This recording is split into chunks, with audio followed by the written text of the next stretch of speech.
Cashflow Diary Podcast, episode 130.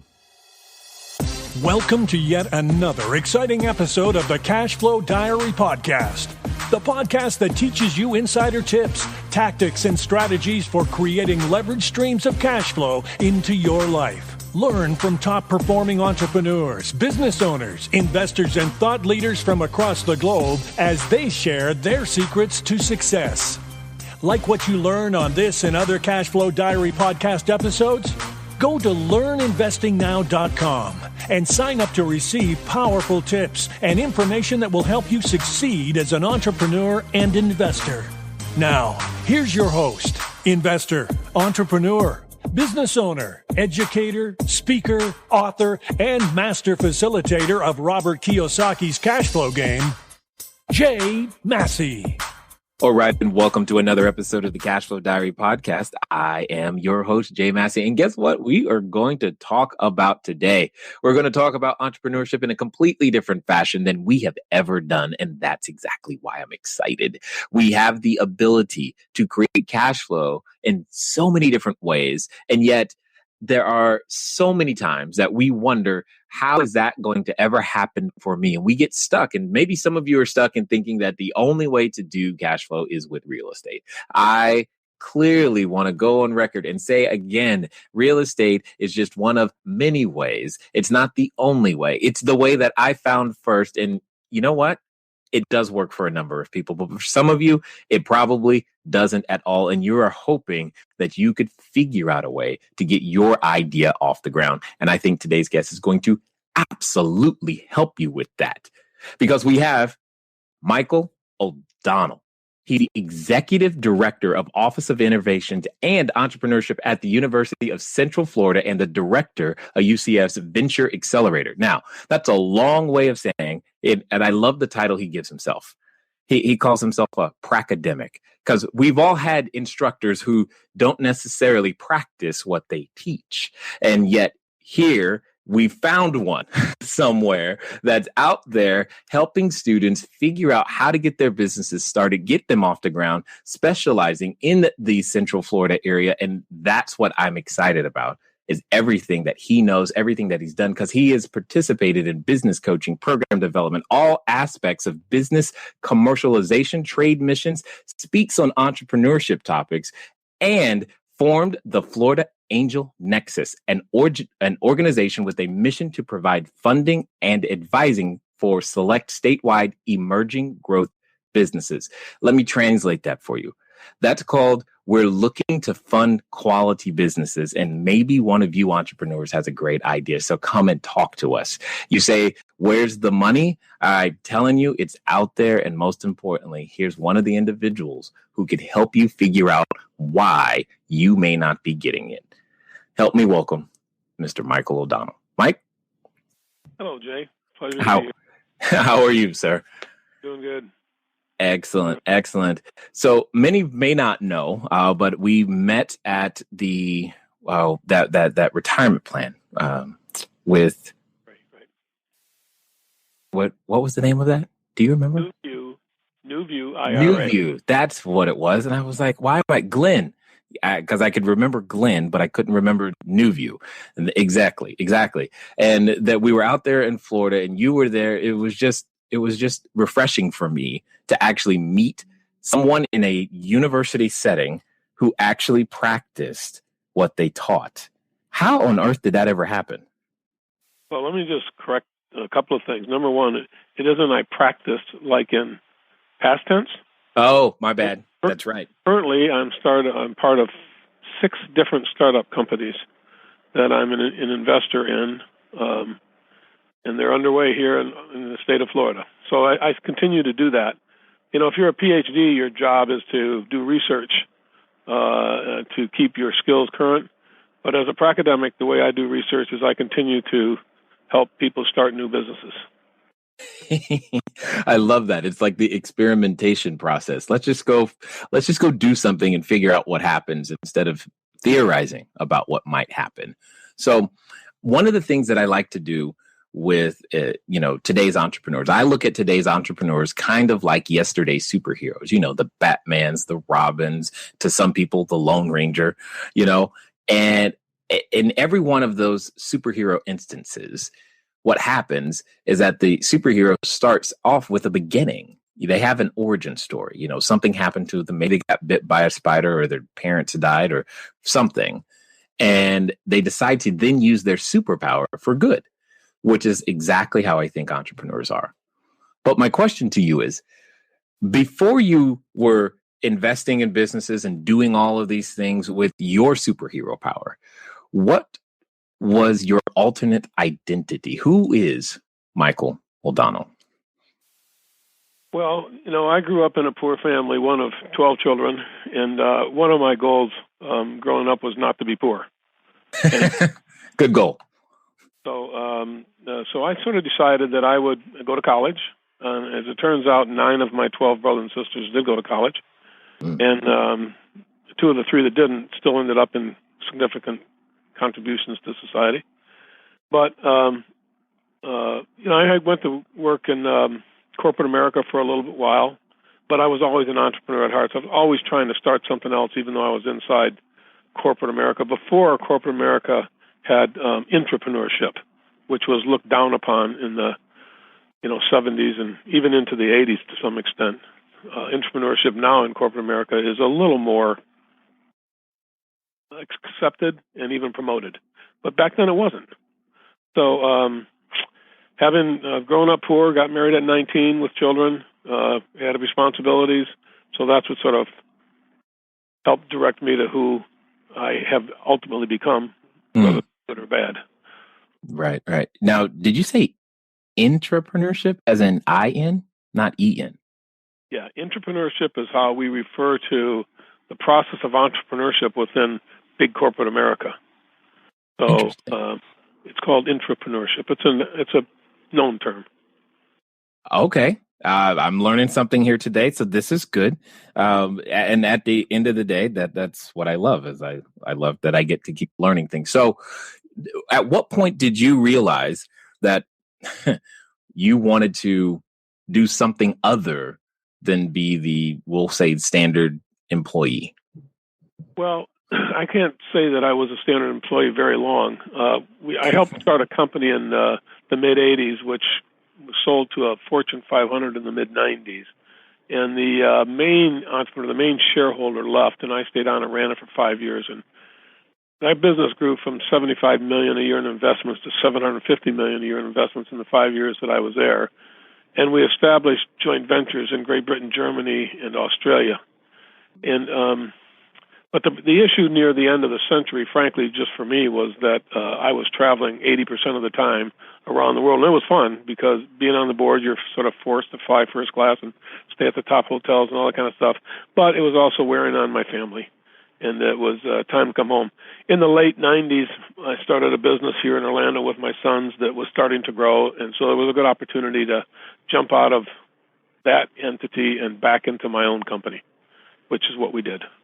Nice. And just curious, the first companies that you've started or that you were doing, are any of those still around today? Oh, yes.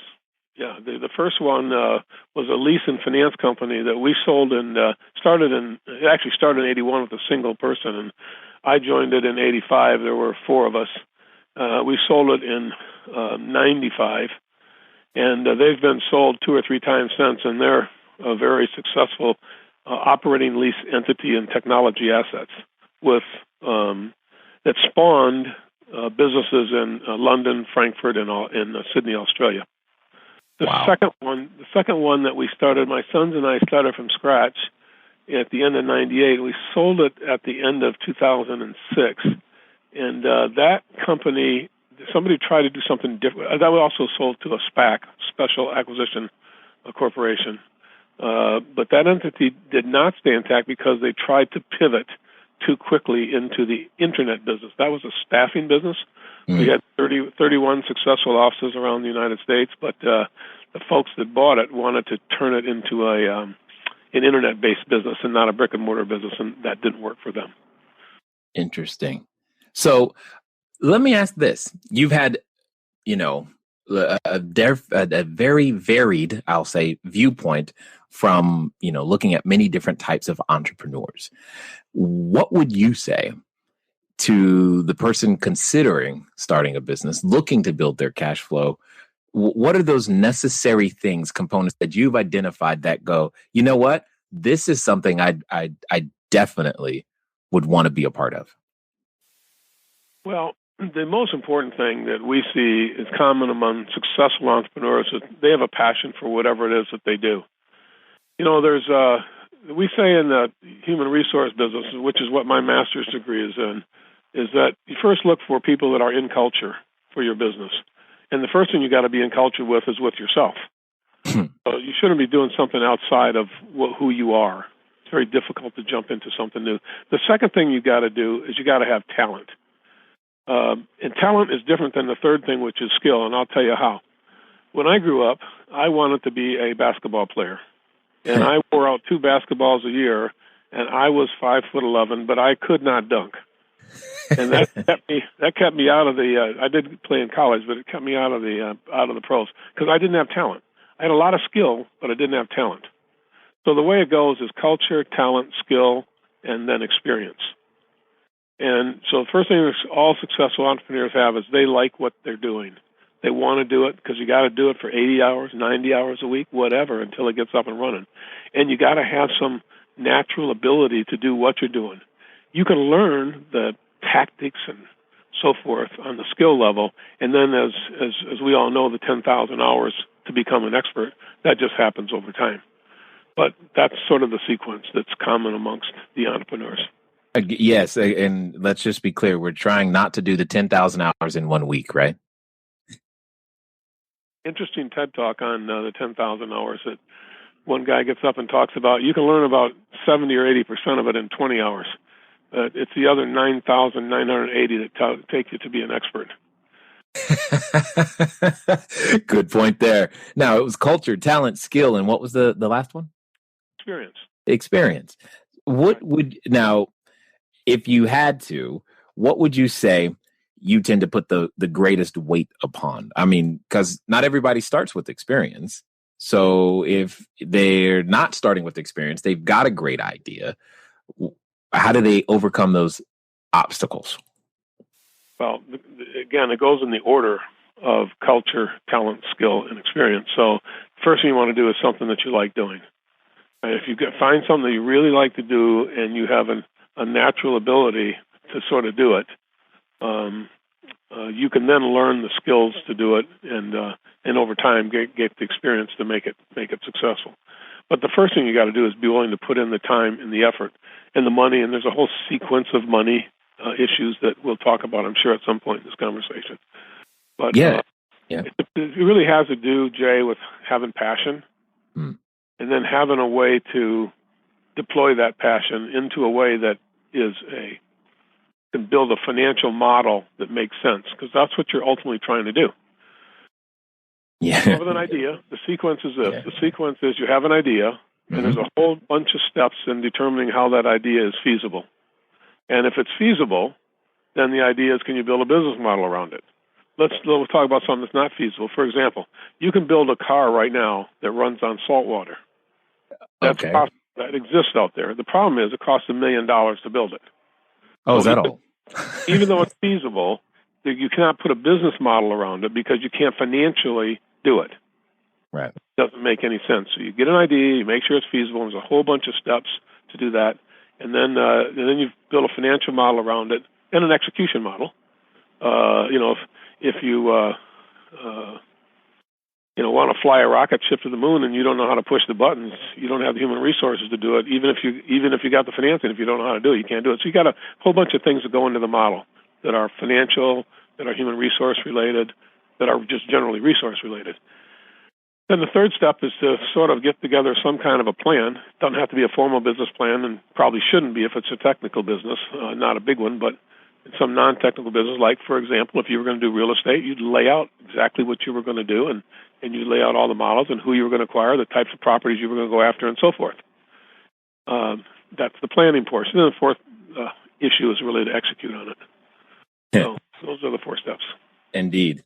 Now, one of the things that I'm sure you've seen in your time out there working with entrepreneurs are those entrepreneurs that you would call good citizens that actually do what they're supposed to do. And then there are probably a few that you're like, not so much. What would you say are the necessary characteristics, qualities, or things that someone needs to do to be that good entrepreneur? Well, at the organization that I started here to help entrepreneurs get funding is called the Florida Angel Nexus. And you can look at the website, floridaangelsnexus.org. But we have a model that says, do well and then do good. What that means is to not do it in the reverse order. To do it in the reverse order is entitlement.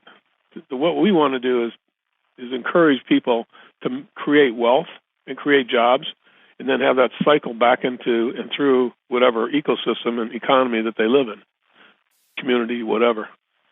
So, yeah, there's bad people out there, but you can't avoid that. There's also karma and all the other kinds of things that people think about or believe in or whatever. Right. Our tendency is to try and understand who we're going to be partners with in the financial end of it. And you can sit in front of somebody. It turns out statistically that 80% of a decision to make an investment between an angel or an angel group and an entrepreneur is how they perceive the CEO on a one-on-one basis. They perceive them to be a good person, somebody they'd like to work with, have the ability to execute, have a good plan, whatever, and a few other things, a lot of other things, actually. I'll tell you about those in a minute. Then they make an investment. If they don't, they walk away. So 80% is the ability of the CEO to communicate his value proposition and his values to whoever the investment entity is. Wow. So you bring up an interesting topic that we've actually never discussed before. I'm sure that many people have heard of, you say angels, and we're not talking spiritual angels here. We're actually talking about people who are angel investors. So from your perspective, if you could actually kind of define how you see what that entity or person looks like and what it is that they are primarily looking for in that sense, I think that would help a number of us have greater clarity. Well, we actually did a study on that. One of the great things about getting into academia from Pracademic was you get some resources at the university level, do some things you could never afford to do if you were on your own. So before we started the Florida Angel Nexus, we spent a year studying all of the angel groups around the country, and we had segmented the top. We wanted to get the top 40. It turned out there was a big difference between 39 and 40, so the top 39. And we asked those folks, either in person, over the phone, or by studying their websites, what does it take to be a good angel investor? And why do angels join investment groups? And why do angels be angels? So the first thing it is that they want to create a profitable and diversified portfolio. That's the number one thing that angels want to do. Because everybody doesn't want to give money away to philanthropy, and this isn't even benevolence.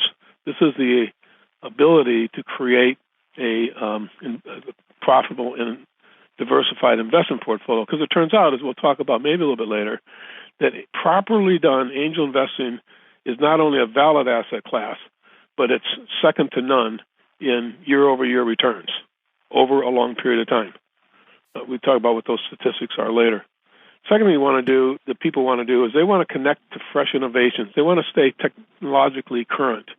They want to engage. A lot of angels are also entrepreneurs that have made some money, or corporate executives who were really entrepreneurs within their own corporations who made money and want to be part of the entrepreneurial community in the process. And they sort of get back into the business, either vicariously or actually get into it by utilizing the skills that they gained in their own experience to accelerate new ventures. And it turns out that, good entrepreneurs are pretty good at being intellectually stimulating.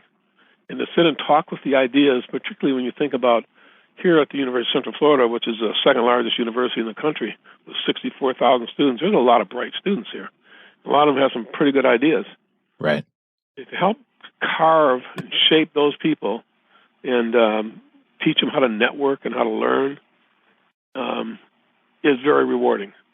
Now, we don't only deal with students here. Actually, most of the businesses we start are not student-related. They're just sort of state of Florida related. But I think the main thing, Jay, is people want to have access to opportunities for exceptional returns. Done properly in a right angel group, that can happen.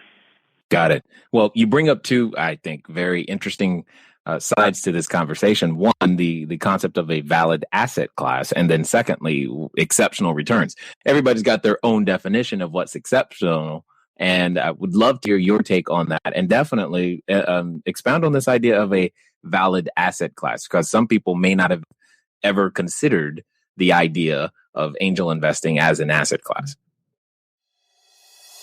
Are you tired of letting good cash flow generating ideas go to waste? Go to cashflowdiary.com/ready to apply for a complimentary, yes, that means free, one-on-one breakthrough session. Take action now. Go to cashflowdiary.com/ready. Again, that's cashflowdiary.com/ready. Before we get back to today's episode of the Cashflow Diary podcast, your host, Jay Massey, has some important insights to share with you. Okay, so I hope you guys are getting ready. I know right now we're still probably beginning to recover from the past holiday, preparing for a new year, all those types of things. That's great. And if you are that person who has said to yourself, hey, in the new year, I'd like to earn more money, I'm going to reiterate what you just heard. Go over to cashflowdiary.com/ready. We are going to be opening up the calendar here in the not too distant future for a number of people to have some one-on-one time with myself and help you guys figure out those roadblocks and kind of go through those things in a complimentary breakthrough session. So just keep that in mind. Now, as we're talking about a brand new asset class, you may not have ever considered it before. And that's kind of the whole point. Remember, Cash Flow Diary. At the end of the day, we're about cash flow. However you choose to create it is up to you. We're just saying go out there and figure it out. And when things don't go all the way like you expect, that doesn't mean quit. It means continue, but in a different manner or a different way. Many of you know, we've made tons of mistakes, but making mistakes is irrelevant. It's what you do with them, learning to use them, as you have heard from entrepreneur after entrepreneur, and you will hear some more, is the secret to making it long term. And I look forward to helping everybody be longer term entrepreneurs. So let's get back, because I know you really want to hear what we have to talk about as it relates to things like the Panama Canal. Certainly. So the way we sort of split it down here for our purposes is that we have, for example, investments in the NASDAQ and what they would generally return, the S&P 500, hedge funds, all venture capital, real estate, and then angel funds. Turns out that a study done by the Witt Bank a few years ago, but it's a published study, and also by the Kauffman Foundation did a similar study. It turns out that properly vetted angel transactions is the highest return on IRR of any asset class. Now, by the way, the numbers are 27% over a 3.5-year period of time, as opposed to the second most valid class is real estate, which returns better than 20% IRR in a well-run real estate fund, and then all venture funds, the Kleiner Perkins of the world and so forth, then hedge funds, and then, of course, the S&P 500 and the stock market and NASDAQ, which stock market has returned in the 7% range over the last 100 years or so. So that's why we see it as a valid asset class. The thing what most people don't understand is there's a difference between angel investing and what we call friends, family, and fools, which is money that you give to your nephew because he has a great idea you never heard of before, and you never see that money again, which is a big part of what people confuse with angel investing. Right. So, giving money to your son to buy him a job. to see if you can actually make a kind of thing. So that's the difference. That's why it's an asset class. Seed funds, we call it seed funds, is the highest performing asset class according to both the Kauffman Foundation and this Whitbank study that was done. Got it. So what would success look like from the angel investor standpoint? How do you know that this one is good? What is that process, or what is that endpoint? How do you define it? Well, I mean, we'd want to define everything in terms of IRR ultimately. Mm-hmm. The difference between, for example, what you do on a day-to-day basis, which I respect tremendously and participate in, by the way, and what I do on a day-to-day basis is this. In the real estate business, the sort of mantra is don't do a bad deal. Protect the downside, and the upside will take care of itself. Yeah. In the angel business, we have a 180-degree turn from that, and that is find the good upside deals and don't worry about the deals that don't work. So you're always looking for deals that can have tremendous market.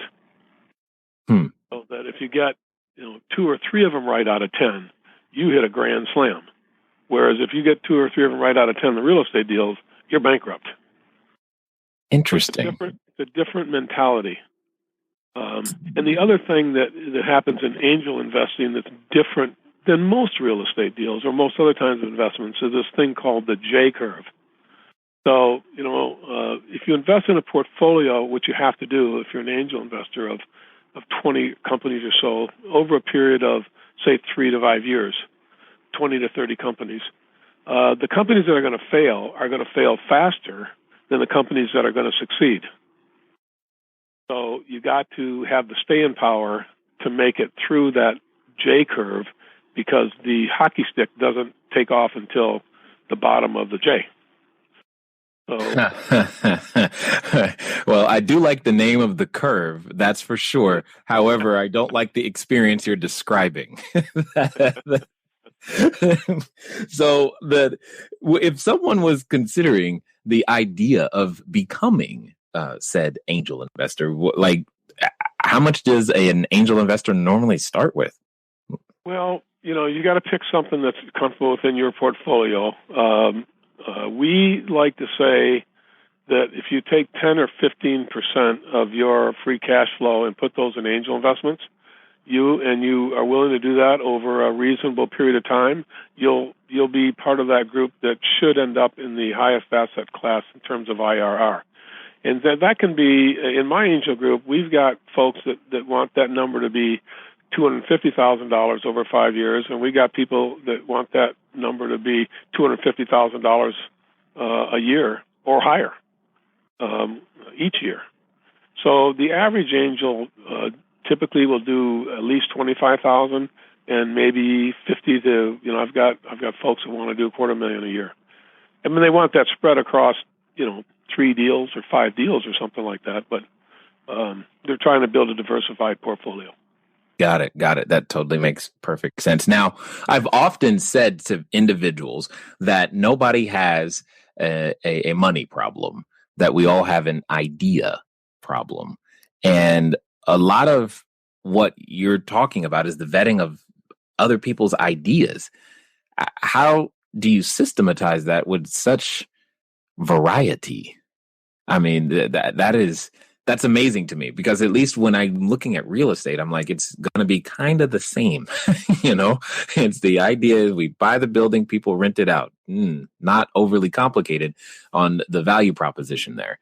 And I'm just, the amount of due diligence that you've got to do has to be staggering. It is. And you can't do it by yourself. That's why people who try and do angel investing by themselves don't experience the kind of returns that people who either do a focused angel group, who only do one asset class, or an angel group like ourselves that has access to tremendous resources that we can go cross-platform. So, for example, it turns out that many of the successful angel groups are affiliated with research universities. And here at UCF, we are in the top 100 research universities in the country, which is you want to be in the top 100. That's a prestigious thing to do. That gives us access to some specific expertise that you can get if you're in Podunk, wherever.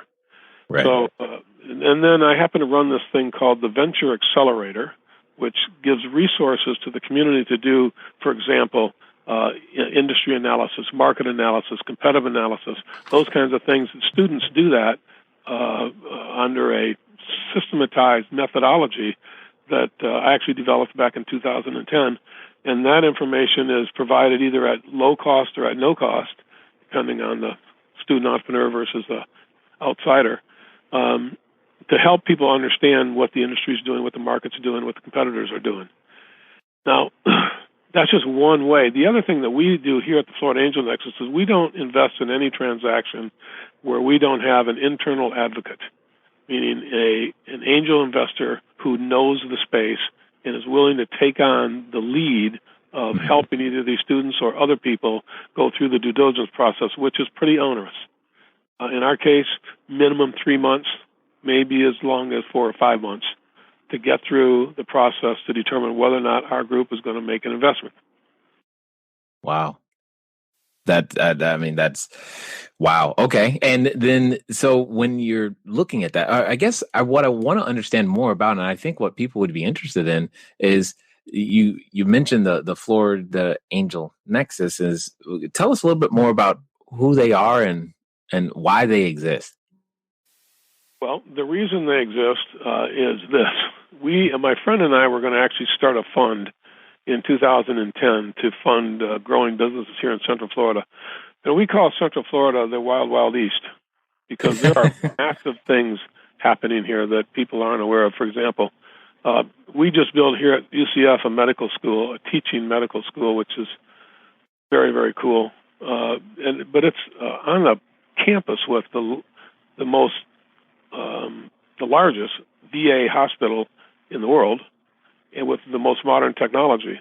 We also got Burnham Institute, Nemours Children's Hospital, a bunch of things going on in this thing we call Medical City.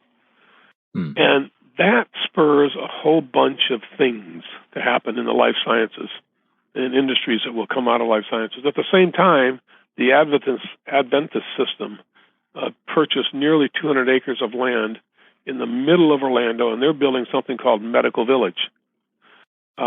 And then here in Central Florida, we've got the Center for Photonics, and it's called Creole, which does tremendous things in the photonics world. We have the largest simulation, I think, park in the world. We have the second largest incubation system in the world for new companies. There are massive things happening in Central Florida, and we want to take advantage of that. And the way we take advantage of it is by gaining expertise on all aspects centered around the entrepreneur. They're in the center of our ecosystem. So that means you got to have resources, you got to have financing and so forth. So anyways, we wanted to build this fund and to fund angel-type investments, but there weren't any angel investments because there weren't any angel groups. Right. So we set out with the task of forming an angel group. And we started with that study we talked about a little bit earlier. Got it. That makes sense. Now, what would you, I guess, how does one, like, I know somebody listening right now is probably going, wow, that may mean my idea has a shot, but you guys are in Florida and they may be somewhere else. So is there a technique to uncovering and finding these angel investors? How do you work with them? All that stuff. There's a lot of angel groups around the country. If you're in the Southeast United States, or if you're particularly in Florida, we want to talk to you. If you're not, you can Google the angel groups in your area and you'll find some. But in general, we all have, all of them are run differently. And it's like any fund or whatever, REIT or whatever you're in, they're all run differently. So, but there's some questions that are asked that are sort of normal, standard, like how committed are the entrepreneurs to their business? Angel groups don't like to fund people's hobbies. If you're in business and you're serious about it, right, that's the number one thing. And then how much of your skin do you have in the game? If you want to keep all your savings and use other people's money, that's not a good sign for investors. What's been put into the business to date and what kind of successes it has. There's a whole bunch of questions. In fact, I'm pretty sure there's a survey on the website with the top 30 questions that are important to investors. And if you were a entrepreneur and you wanted to understand how investors think, just go to our website and look up for the early stage investment opportunity assessment survey, and you'll get the questions that are important to investors. Excellent. And what would you say in that process when you're meeting that new entrepreneur? Because I'm sure I can only imagine some of the pitches you've heard. What would you say are the top 3 mistakes that most make that you wish they would avoid? Well, there's 2 mistakes that almost every entrepreneur makes. And the first one is that they think they've got the only idea in the world like the one they have. We have 7 billion people on this planet, and just in the United States alone, there are 5,000 universities. But I've traveled in the last year and a half to Amman, Jordan, where they have a burgeoning entrepreneurial network. So that's paid for by the state. Last week, I just got back from Colombia, where they've got a system of all the universities connected to try and spur entrepreneurship. We've done the same thing in Brazil. We have a worldwide economy now. So most people who come up with an idea don't understand that same idea in some way, shape, form, or fashion is probably being seeded somewhere else in the world. So the key is, can you execute? Mm-hmm. And can you execute first? And can you execute best? So part of the things that we see is people who just don't understand they're not the only game in town, which is why we do a market analysis, competitive analysis. The second thing that's common in 99.8% of all entrepreneurs that do get a business going is they just overvalue their business. They value their business post-investment instead of pre-investment, and that doesn't give the investors a chance to get the proper returns in order to get those 27% IRRs that they deserve when taking the risk that they do take in angel investments. So those are number 1 and number 2. The third thing, I guess, I'll throw this in, particularly the younger entrepreneurs. It turns out academically that 80% of the innovation comes from people under 30 years old. But more than 80% of the failures come from people under 30 years old. So, you'll be sitting in a bar with your 3 friends and decide you're going to start a business, and everybody gets 25%. It's for you, right? Right. And then 2 months later, one of them drops out, but now he's got 25% of the business. Now you got a capitalization problem. So that turns out to be a common problem also. I would say in more than 75% of the cases, the cap table is messed up and has to be somehow redone. Sometimes that means tanking the company. So those are the top 3. Overvaluing the company, not understanding the competition, and messed up cap tables. Yeah, I can imagine some people are thinking right now, oh my God, I just did that. And those are the things that, you don't know what you don't know until we talk to someone like you and go, oh, wow. Which, by the way, everyone listening, that's one of the reasons why the profit analysis quadrant was created, is because I was doing very similar things like he just said, and I needed a way to describe it and understand it myself as well as to explain it to others. So with all of the things that are going on in Central Florida, I know for myself, I talk about a concept, investor identity. You want to become and serve the individuals you are most like. And typically I'm talking about that in real estate. You're talking about that as it relates towards business. And one of the pieces is always location and determining, are you in a business friendly climate and all those types of things. So I've got to ask this question for myself as well as for maybe a few others that are listening, because you're very pro Florida, and that's fine. That's great. I just need to understand why Florida from a business standpoint, because those are the things that I currently don't know. Well, I don't have all the statistics in front of me, but I can tell you that Florida is considered one of the top 3 entrepreneurial-friendly states in the nation. The first thing is we don't have a state income tax, and that really is advantageous to a lot of people. Second thing is we are a growing economy. We're the gateway to South America, which is an increasingly commercial area for us in both directions, actually. The state university system is very well developed. We work pretty closely together. The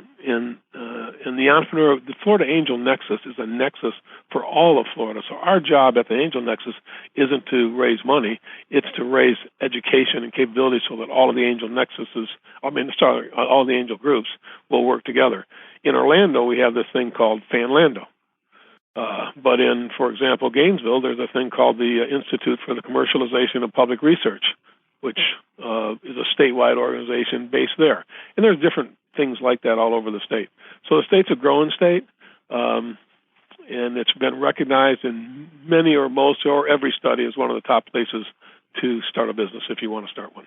Got it. And, when you mentioned South America, something just kind of hit me, and I was just wondering if this was even on your radar, or does it matter to you guys on that side with the whole Panama Canal expansion, etc. In your world, do you see that playing in any way an impact to the entrepreneurial community over there? Oh, it's going to be huge. I mean, I just flew through Panama on my way to Cali, Colombia a week ago yesterday, and they, of course, have widened the canal and deepened it, and they're doing the same thing to the ports here in Florida. So the ports are being facilitated to handle these large ships, which is the reason why they widened the Panama Canal. So, and of course those ships are going to come here, and then those things are going to get unloaded, put in trains and so forth, and be distributed around the country east of the Mississippi. So yes, that's a great question, and yes, the impact on Florida is huge, and a lot of investment is being made to handle that impact. Yeah, and that's what I was thinking that, and that's kind of the thing that I play off of is the where the job's going to be. And if you're telling me that the entrepreneurs are going to be in Florida, I'm sitting here thinking, okay, there's probably going to be businesses created to help that particular place. And guess what? All of those people and those businesses need a place to stay. And now you got my attention. I'm like, okay, when all those jobs come there, people are going to want to be there. You're telling me there's no state income tax. I'm like, okay, that's pretty good. And more, no state income tax, more jobs. That's a very, very good combination as well. And I was just kind of curious if something like that was even on your radar, but I had a feeling it was. But I wasn't sure. And I just wanted to get some clarity, for myself to some degree, but also for others so that they can hear the process and the cascading effect that some of the things that we're hearing in the news are very, very relevant to the plans that we should be making at the end of the day. Now, when it comes to, your favorite types, because I'm curious, because we've got to hear this. Well, what would you say have been your spectacular failure and then your overwhelming success when it comes to your track record and what you've done, and how did you handle both of those? Well, the most spectacular failures that I've had is failure to act. For example, back in about 1998 or 1999, I was invited to St. Petersburg, Florida, and offered the second franchise in a system called pods. At that point, wow. They only had 100 pods built, and I went to the plant, and they were still trying to figure out really how to build an effective pod. And the long and the short of it is I did not make that investment because my partners at the time didn't want to do it. And that was a huge mistake, and I got a couple of examples of that. So I always say my biggest failure is failure not to do something. And actually my biggest financial failure was investing in a company in about 1996 or 97. At the time it was called Toops Technology. Leon Toops was a great friend of mine. We went to Rome together. His son was ordained in Rome, and our families went to that ordination. And he asked me to loan him $100,000 back in that time frame because he had to meet payroll on Monday. And long and short of it is I lost that money. And I've never regretted losing that money because I know it was in his heart to do the right thing, and he just couldn't make that company go. So losing money is not a good thing, but not making money, not making investments where you should make investments are the things that have really hit at my craw. Yes. Wow. Pods, huh? Okay. And what would you say has been some of those, those overwhelming successes? Did you, first of all, typically, did you know that going in? Did you think it had the potential, or was it like, well, maybe kinda? And what was that process like? Well, in the case of pods, I wanted to do the deal because the assets were long-lasting assets, and I figured worst case scenario, you got a 15-year, 20-year asset that is renting for $100 a month. I'd figure out what to do with them if the company went belly up. But so I wanted to do that deal in the worst way, but I needed more capital than I was willing to take out of my own family trust to do that. And again, we had three people in the investment company, and the other two didn't want to do it. So my gut told me it was going to work, and it obviously did work. I mean, they sold for $495 million or something like that in the last 3 or 4 years. Hooters. When I moved to Florida in 1986, one of the 5 or 6 owners of Hooters lived across the street from me. And I said to the guy, I think his name was Gil, I said, are you guys ever going to franchise this thing? He goes, no, we're never going to franchise it. We're only going to have company-owned stores. At the time, they had 6 stores. I said, if you ever decide to franchise it, let me know. I mean, I like Pretty Women, and I also like chicken wings. So let me know if you're going to franchise it. He moved about 3 or 4 months later. Next thing I read, 18 months later in the paper, they sold the whole franchise rights to some guy in Atlanta. Wow. And when they sold Hooters, the franchisee made all the money. Those guys made $50 million or something, but the franchisee made $450 million. So again, the deals I didn't do are the ones I regret. The ones I did do, you lose some, you win some. We've had some good wins. Awesome. That's good to hear. Now, as a final type of closing comment, if you can think back and remember back to those early days, or working with, entrepreneurs who are maybe a little timid, maybe wondering, what would you say to that person who wants to get started, believes they've got something great and could make it happen, but they just need a little push? What would you say to that person? I say that the number one thing that entrepreneurs have to have, assuming they have the passion for what they're doing, is they need to find a good mentor or some good mentors who will buy into their passion, spend some time with them, connect them with their networks, whether it's financial networks to market their products or whatever. Mentorship is a very big thing. In fact, here at the university, we have an entire we have one person dedicated to doing nothing except finding mentors for local companies around the state. So getting a good mentor, I think, is just critical. Absolutely. And for those that have listened and wish to, probably find that survey, the early stage survey, what is the best way for them to be able to track you guys down and maybe take that survey, and what does that process look like? Well, we'll go onto our website, floridaangelnexus.org or .com, either one comes up. Florida Angel Nexus, all one word. And all the information you need is on there. And then, of course, if it's something that you can't find that you want, you just send us an email and somebody will get back to you. Excellent. Well, I definitely appreciate you taking the time to invest here with the Cashflow Diary audience. I know that I've learned a lot today, and I believe they have as well. Thank you, Jay. Pleasure to be with you. All right, ladies and gentlemen, you know what time it is. It's time for you to move at the speed of instruction. What does that mean today? It probably means if you've got an idea that you're wondering about and you're in the Central Florida or Southeast area, you need to get it over there. And if not, then you need to find an angel network and get something started. Build your cash flow, because if it just stays in your head, it doesn't ever come out to provide value. There are people out there who are looking for your idea, and you just got to go connect with them and let them know that you exist. It's been fun talking to you guys one more time. I look forward to talking to you soon. Until next time.